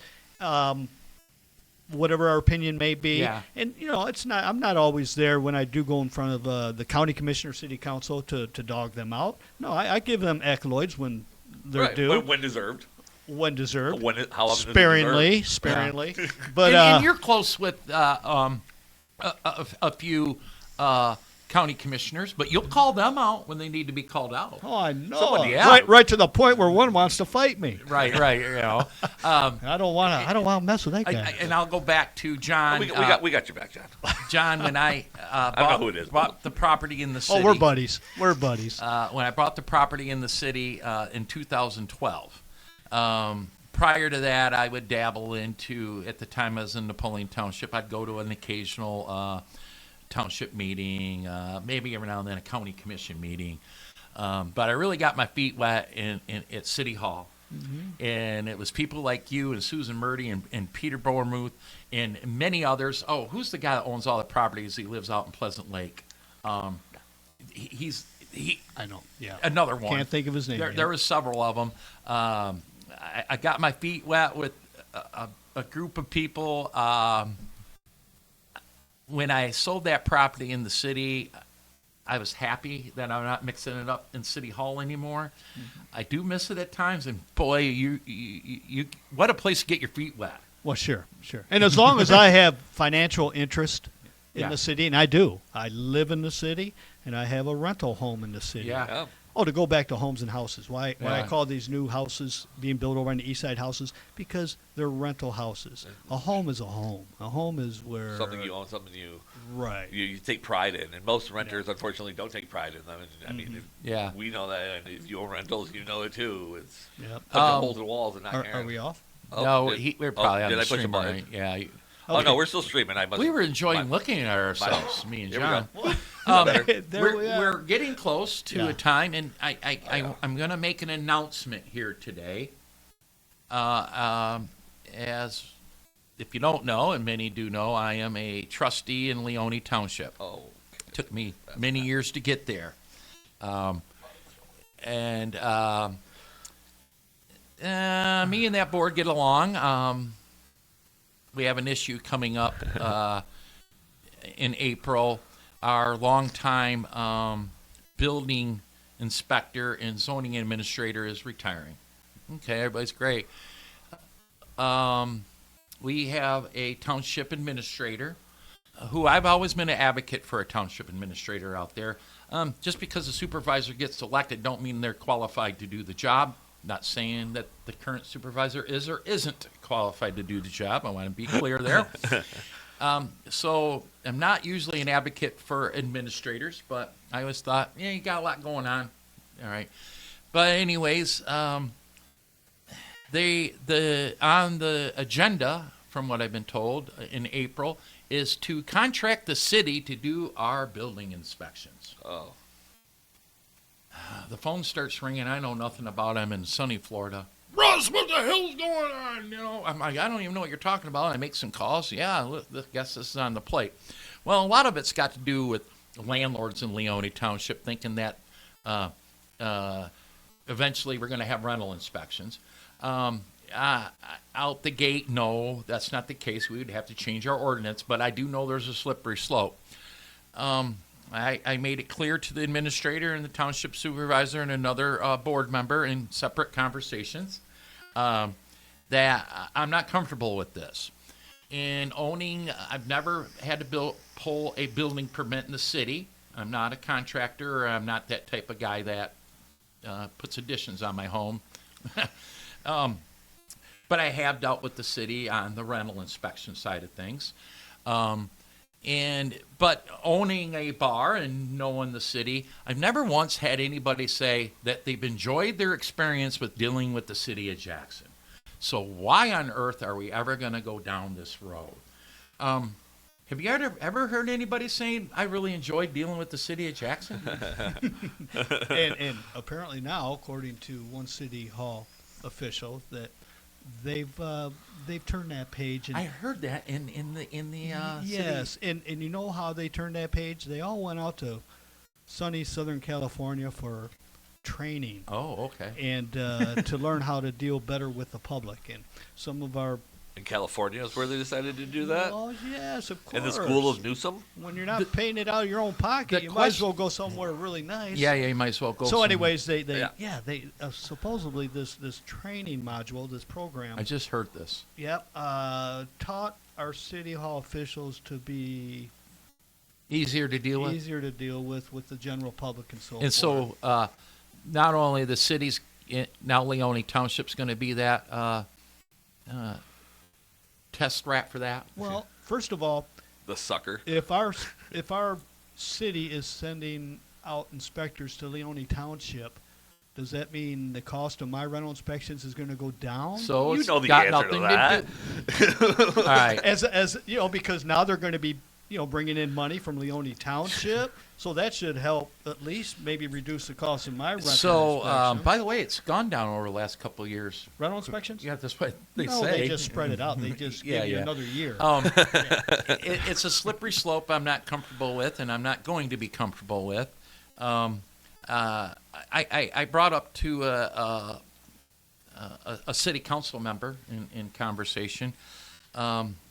By the way, it'll be on the city agenda in April, too, after Leone probably passes it. I don't know. I might be the only no vote. I do have a trick up my sleeve that I'm going to try. I want it advertised further or at all to get more options than the city of Jackson. On paper, in conversation, it sounds like a no-brainer. Okay, we can get out of the deal anytime we want, all this fun stuff. We'll save money, on and on and on. But my gut tells me bad idea. Yeah. Plus my phone's ringing, no, and no one's calling me saying yes. Is there a issue with tenants saying that No, they're and- living in Let's inhabitable get this clear. conditions? It has nothing to do Yeah. with rental inspection, just building inspection. Well, just building inspection, Just building inspection. commercial building inspection. Commercial, residential, you're going to put a roof on your house or whatever you need inspection. Okay, so not rental inspections Not rental. per se. Okay. Okay, all But right. John, you know as well as I do, my fear is they get their foot in the door, and the next thing you know, we're going to be changing an ordinance for rental Give 'em- inspection. give 'em an inch, That's they'll take the a mile. fear. Right. That's the fear of the Slippery landlords slope. in Leone. Yeah. That is not what's being discussed right now. Let me be clear. Just building inspection. Our current building inspector does the building inspection and the zoning. He's a zoning administrator. He's retiring. Right. The township administrator looks like he's going to assume the zoning administrator role. We'll cross that bridge when it comes because I can see what's going to happen there. And then we need, regardless, we're going to be subbing out building inspection services because we don't need a full-time person sitting there doing that job. I'm relatively okay with the fact that we're going to sub it out. Well, but and who is every- Napoleon using? Who is Summit using? Who is Blackman using? Who is Rives using? There's other qualified inspectors out there that I don't think we've opened up to that we're looking for this. Let's look at them all before we decide if we want the city of Jackson. There's a reason why people build in Leone, Napoleon, and elsewhere, their businesses or new homes, because they're easier to do business with. Yes. The only thing getting built in the city of Jackson is subsidized housing or retail or restaurant, Well, because Chick-fil- that's where the business is at. big- No one's building a new home in the city of Jackson. When the mayor mentioned our economic development that's taking place in Jackson, all he could come up with was Chick-fil-A. Yeah, that's He made it clear he doesn't eat That- chicken. And he barely does- in the city. Well, no, that's right down Northwest Avenue. Yeah, but it's I don't think of fast food as economic development. Chick-fil-A 's for the That's that going to good. happen regardless. Yeah, Yeah. unpopular opinion. Right. Chick-fil-A's not that good. Pete, It's all right. businesses will deal with the bullshit of the city in order to locate their chain restaurant on West Ave or something like Right that. off the highway. But Traffic- just to say, traffic hey, count. I'm going to build me a new home in the city of Jackson with my own money. No one does that for a reason. Yeah. Where they do in Leone. We got building permits Yes, like crazy going on here. Summit Township, Blackman. It's because they're Leone. difficult to do business with. So that well, that and Money. apparently the person who's building these homes are choosing elsewhere other than the city to build that home. yeah. And why are they building in Leone? Quality of life, apparently. Quality of life, Amen. easier to Not deal to with. say, the city has a less of a quality of life, but I get it. yeah. But I there get it. are places there Schools, is. I mean, there's no schools. question. There's a whole list of reasons why people go in the suburban areas than the city areas. I don't know. I'm worried about it. But my announcement here is May 3rd, I believe, on the Leone Township ballot will be a renewal of our public safety millage. Okay, and let me be super clear here. I have no problem, and some people that I'm close to have a problem with our cooperation joint venture with Blackman Township. To me, it's worked out fine. Yep. We have great police coverage, rescue coverage, fire coverage. I'm cool with this. Almost and too I'm much not sometimes. even opposed to the amount of money that we need to pay in order to keep those services. Okay? Let's be clear there. When my very first meeting in December on the agenda was to approve the ballot language to put the millage renewal, which didn't increase, they always say that, on the May ballot. I voted no. I was the only one to vote no. And it wasn't in opposition to the millage at the time. My only no vote was because I do not like May ballots. Yeah. All right. Where the problem lies here, I asked the administrator in the meeting, could we have put this on the last November ballot? And he goes, yes, we could have, but the executive board, I had never heard that term. What? I'm down here every month. Apparently, we have an executive board that consists of the supervisor, clerk, and the treasurer. They decided to not ask us at that time. It would have been the previous board. and they kept that in their pocket until December to put it on the May ballot. Oh. So this executive board is making decisions. Well, They claim they're not, and they don't. Oh, the executive board recommends this. Well, that's a good example. You didn't recommend to the current board to put it in November. You kept it in your pocket until after that election. They feared that it would get turned down. Blackman's passed, whatever. Did Blackman have one on in November? Yes, they did, and it passed. Oh, I But didn't they thought it was too risky to put it on there. We don't want to lose the funding for our public safety. I don't want to lose the funding either, okay? Was the jail millage on in November? Yes, it was. Yeah. It was November, too. Whatever the reason, it's kind of not the point to my discussion here. So I vote no because it's on the May ballot, okay? Right. I will always vote no unless it's on November, okay? I made that clear. It wasn't until I left, mind you, new board member, it wasn't until I left that meeting, a week later, I went, how much do we bring in marijuana excise tax? Why didn't we ask for less? Why didn't we ask for less? We have extra money. They're always trying to figure out ways to spend it. You know, let's buy a 60-acre park. Let's buy this. Let's buy that. But why didn't we ask for less? Why didn't we ask for half that amount of the millage? It just came to me. But I was happy. I voted no. Well, Okay.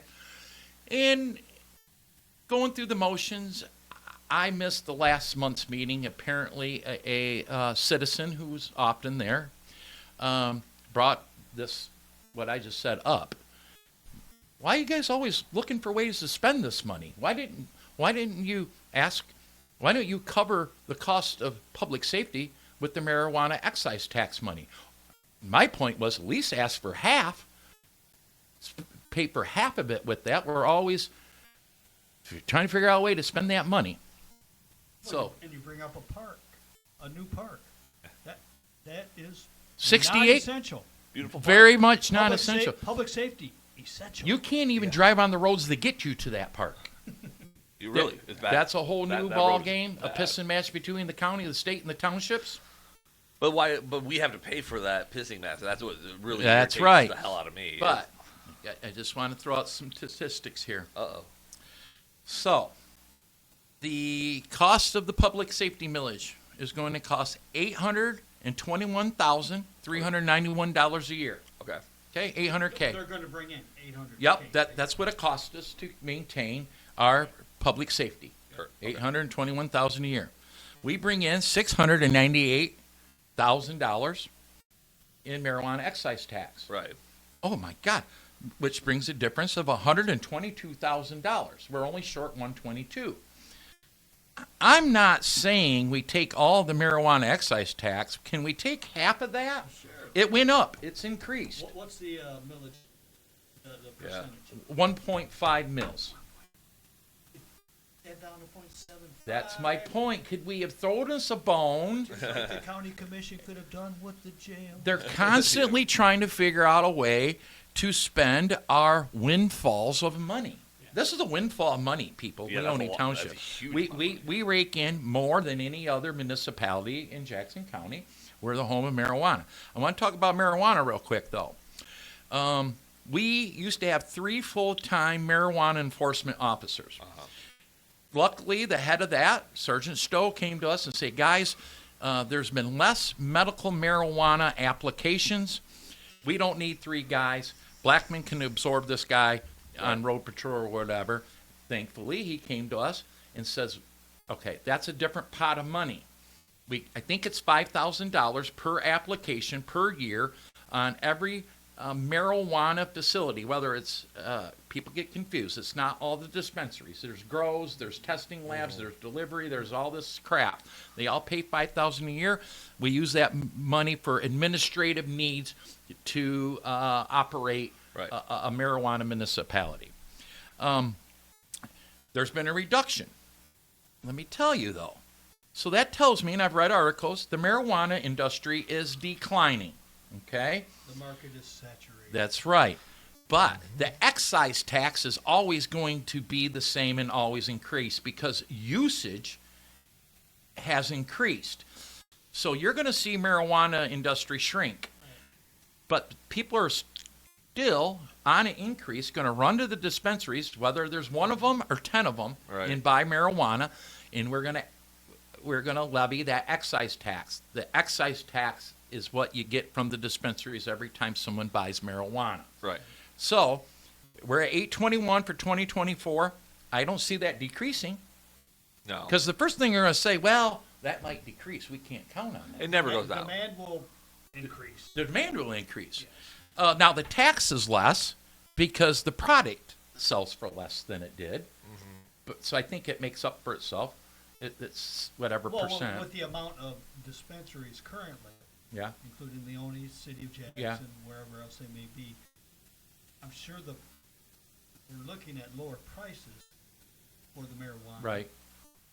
But when eventually these places consolidate, Yeah. going from Yeah. 6 to 3 to 2, you're going to have You're probably the going to go opportunity for the monopoly. I mean, not monopoly, Well, but it's similar. I mean, similar. Yeah. The price for the product will go up, but they'll still get it. They're not- because yeah. the demand. Oh. isn't gonna- Demand's going to not be to there. mention, Demand's increased. Have you ever? I've got a seen- neighbor that never smoked marijuana in his life until it became legal. Yeah. Who does that? Well, I stopped smoking marijuana when it became legal. Well, and the thing is, how have you guys ever seen I'm those taking numbers? the fifth. Have you ever seen those numbers decrease anyway? No, I don't Never. think so. I've They've never always once. increased. Never once. My point here, Or guys. decrease. Never does. Guys, I want to be clear as a Leone Township board member. I'm all in favor. I look at what the county did with the jail. You remember, they all sat down there and they went. Corey Kennedy went through. Let's ask this. Let's ask this. They made motions and they cut supposedly as much as they could Right. on spending to help offset the operations of the sheriff's department. Whether they did enough or not is a debate, but they did. They cut some money. Only because of Commissioner Kennedy. I agree. Otherwise, They that would have would us went not through have it. been- I agree. My point here is I'm not opposed to the amount that it costs for public safety in Leone Township. I am okay with Blackman doing the service for us. The money's there. The money is there. I'm going to suggest voting no and making the Leone Township Board sit down just like the county commission did. Line by line. And line by line, Figure it out. Find out how we're going to pay for it, because marijuana excise tax, if you would have keep half of that and take half of that amount and charge us less mills for that service. It sounds so simple. That's the kind of why- government I'd that's like why- to see. Yeah, and that's the problem. This I learned that off That's you, the John problem. Wilson. While I was not able to vote for Russ, fairly supported it. Just, Yeah, it's common sense. yeah, It's you got to have that common sense. I'm lazy. A proper sense. Yeah. I'm lazy. As a board member, whether it's a trustee, whether it's a city council member, whether Yeah. it's a county commissioner. The money's there. And Kevin, we learned something on the Stick to the Plan podcast when we had former Mayor Adam Stockford yeah. from the city of Hillsdale. Yes. He looked right at us all and he says, I've been in city politics for a dozen years. 8 years as mayor or whatever the hell it Yeah. was. He goes, I'm going to tell you right now, the money's there. The Yeah. money is always Yeah. there. Never has there been a situation that he's ran across to where the money isn't there if they want to find it. Government doesn't have a revenue problem. Government has a Spending problem. And credit to my Leone Township board members. They mean well. They're not out to get you. We have an administrator. Administrators do what administrators do. They're always going to, their job is to grow government. Yeah. It really is to protect their job, protect their departments. They have to put more on their plate to justify the cost that we pay them. Right. And not to say our administrator doesn't deserve every dime he has, but that's his job. It's in their nature. I don't know if they go to a special class for that or if it's just in their nature. Oh, there's special classes. Real quickly, Are they at synagogues? after I finished my undergrad at Western Michigan University, political economy. That's right. 4-year degree, Bachelor of Science. I went on to take graduate courses, and I thought, okay, I'll mix it up. I worked for the government at the time, so I thought, okay, I'll go into public administration. So I started a Masters of Public Administration program. I took 2, probably 3 classes before I could not take anymore because it was all about growing government. And that I had too much of a conflict with that. And we're just normal people that get elected. I serve with people I've known 30 years, 25 years. Most of them I've known a long time, and they mean well. And the trustees, I know every one of them, everybody claims to be a Republican on that board, not all of them are. But I know the trustees voted for Trump and all this, but that doesn't mean they know how to be a Republican. Yep, we say that a lot.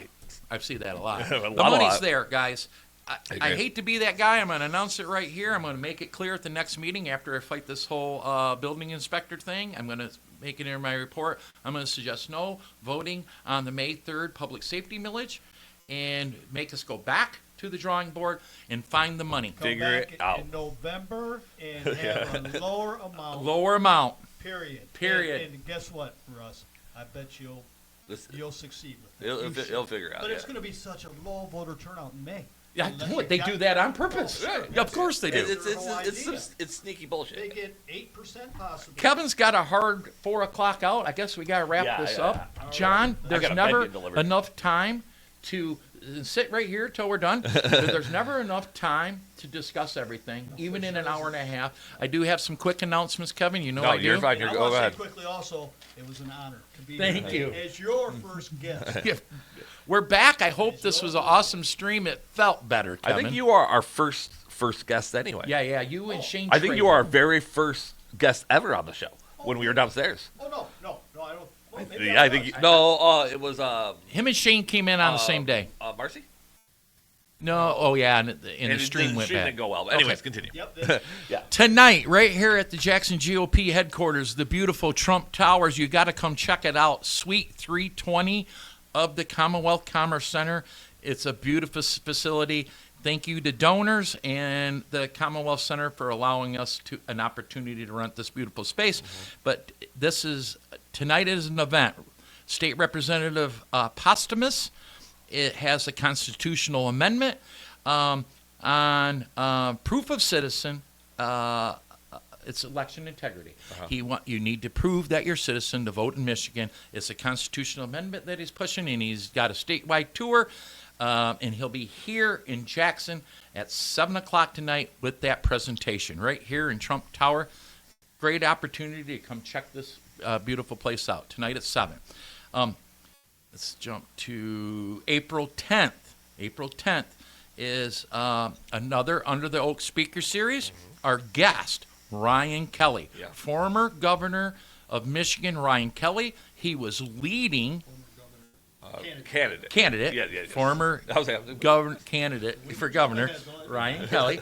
He was leading, all polls indicated he was leaning, when the FBI raided his house with his beautiful young family in a beautiful neighborhood with helicopters and jackbooted thugs came in and arrested him for being a J6er. He did not enter the Capitol, but he did cross the barrier, which they charged him with trespassing. He got a felony trespassing. He spent a lot of money defending himself. He ended up pleading guilty, spent 2 months in federal prison. Over Christmas. They couldn't figure it out. 2 things here.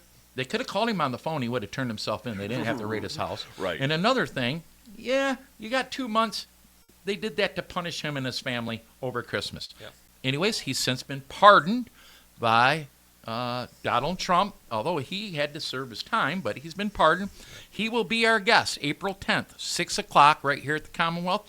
It's only $12. Go to jxngop.org. We give you pizza and a beverage, and you get to see, in my opinion, one of the best guests that we've had for Under the Oak Speaker Series in a very long time. I would say one of the best guests we've had on this show, unfortunately, didn't come across by very the way, well. the Grand New Party tried to score him for an event here 2 weekends ago up in Gaylord at up in Gaylord, and Ryan said, no, I'm not coming. But guess what? He's coming to Jackson GOP. I think Ryan likes you. You know, Russ did a lot to try to get Ryan Kelly elected. Okay, so I'm excited about that. But here's the biggie, guys. April 17th, on a Thursday, after the Ryan Kelly visit on the 10th, is our ribbon cutting an open house to our new, I call it office, event, and whatever, our new suite. The JXN GOP Super Super Center. suite, Trump suite. We're having a ribbon cutting, and the chamber's going to help us with that ribbon cutting. We got the big scissors and a ribbon sweet. cutting out in front of the suite here at the Commonwealth, and then we're going to feed people. I've got wonderful volunteers that make great food, and we're going to probably buy some sandwiches and stuff like that. So that is the 17th, 6 until 8 at the new Trump suite. So jxngop.org for more information. Mock fence some more. Hey, I got to eat. I'm selling fences. You know what? I've been talking to Christy Davis lately a little bit. But anyway, she's got a, what do you call those meetings when the council people? Neighborhood ward meeting this Thursday. 6 o'clock, come and eat. 7 o'clock is the thing at Steve's Ranch. So I'm throwing that out there for Christy. I don't know, my verdict's out on Christy, but she's a part of the AFL-CIO. Yeah. We'll just go back to her voting. You almost got a feel for, I'm a new elected official. It's hard. And I've been in this mix for a while. She's green. Yeah, so it makes you wonder. Especially with that kind That council, it's hard. So anyways, go check out Christy. All of them should do ward meetings, so I'll throw that out there. But I think that's it, Kevin. Yeah, awesome. And I just want to go back to the 17th. Well, I will also be here. Well, I'll make sure the studio is all set up, ready to go, so you guys can check out the studio here. Book some studio time. You got a podcast. You got some. Don't forget why we took this massive suite on 10,000 square feet. The whole suite is available for political organizations and candidates to use for an event or the podcast space. If you got to get your word out, Yep. We're geared for all that. We want to help get Republicans elected. I'm going to ask you for a small donation, but if you don't have the donation, we're still going to do it, okay? Yep. Get a hold of me. We'll hook you up. That's why we went up here. And just to also clarify, even if you don't have a podcast, anything vocal, I don't have the capacity to do music or anything like that.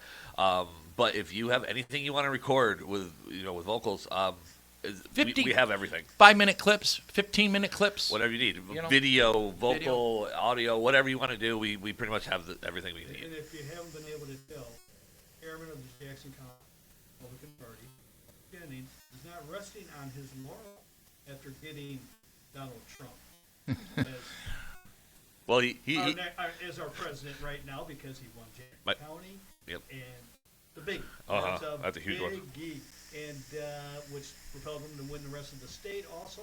But anyways, it doesn't sound like you're resting at all. We've got a lot more Republicans to get elected. We do. Got a lot of work to do. We do. We've got to find them, too. City council, school boards.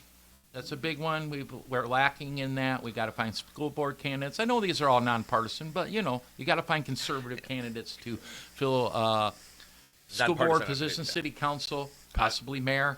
That's our job. I think the funniest thing that you say all the time is I don't know after the election after this election, and I always laugh at you because there's always another election Well, I always tell my wife, hey, we should Or go. a village vote. or there's something. I always tell my wife all these years, well, after we get done with this, we'll go do that. We're gonna. It never ends. It's every 4 years, every 2 years, No. every whatever years. It's- It never ends. It's always there. But yeah, I got a bed getting All right, delivered. we're going to So, shut this down. Thanks. John, thank you for coming. We appreciate it as always, and we'll have you back soon. I'll announce it again next week. But next week, the StickToThePlanPodcast.com will be up and running. Okay, I and bought I it. think John Smith will be the guest with you. Yeah, okay. We're your co-host. Yeah, he'll be here. We'll figure it out. Okay. So, all right, guys. Well, have a good one, and check us out next Monday, 2 p.m. Eastern Standard Time. We'll see you guys next week. Bye. Wow. There.